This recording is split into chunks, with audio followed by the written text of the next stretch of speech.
Welcome to week 5. I just have to tell you guys how impressed I am with your work. You guys don't even know how good you are at this point, but I'm just seeing all kinds of lovely things. I'm seeing back to the basics, a nice sensitivity now to line weight, particularly in your drafting. So as a recap, we were creating isometric drawings of cubes of objects. And in this, you maybe didn't even realize this, but you are developing your eye to assess a proper cubic form.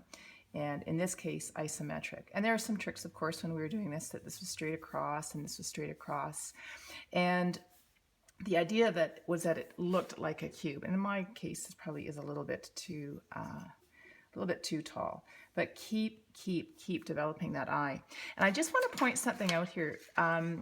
This paper that you have, which has a little mini grid on it, it's really quite great because if you want to practice using making controlled lines or drawing squares, this is perfect for it. And you know, a little bit of training wheels at the start, but it always will help you develop your ability to draw squares. I know it did for me anyway. The other thing that this grid paper has is if you want to, you can make a 45-degree line by just simply following these dots here in that angle. So go ahead and use this paper as you need to help you develop your eye to make proper assessments when you do it freehand. Now, here's the thing on this paper as well, is that if you were to draw a corner of that cube in isometric, it's not every single one up, it's every second one up, and you actually get pretty darn close to a 30-degree line. It's a shade off, but if you need to, and I'm going to make a cube here, I'm going every second one over.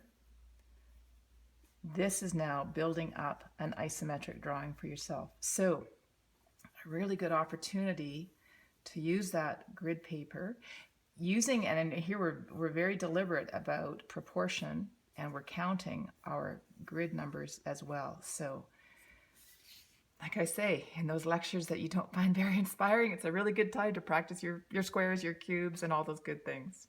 So now on to perspective. So the one thing about isometric is that this is not how we view our world. In fact, we view our world in perspective.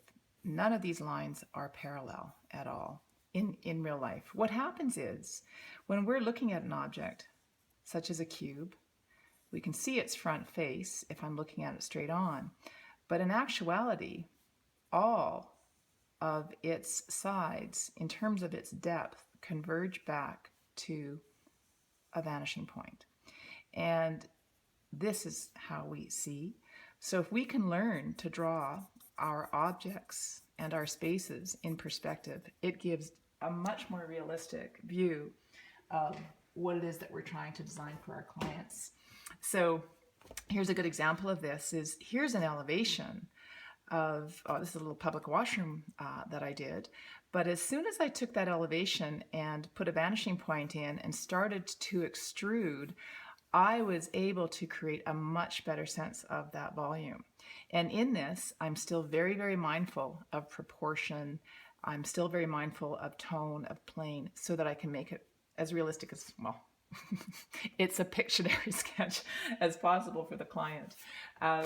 Here, and I think I've shown this before, but this was me thinking out that sketch, and you can see that I am using vanishing point, and I'm very conscious of proportion. So underlying this perspective, you will see a grid as well. And this grid is based on a grid of squares. So this is the quick little introduction into perspective. It's about the vanishing point, its position relative to the object, and being able to properly assess the depth of that cube. So here comes our next exercise to help you with that.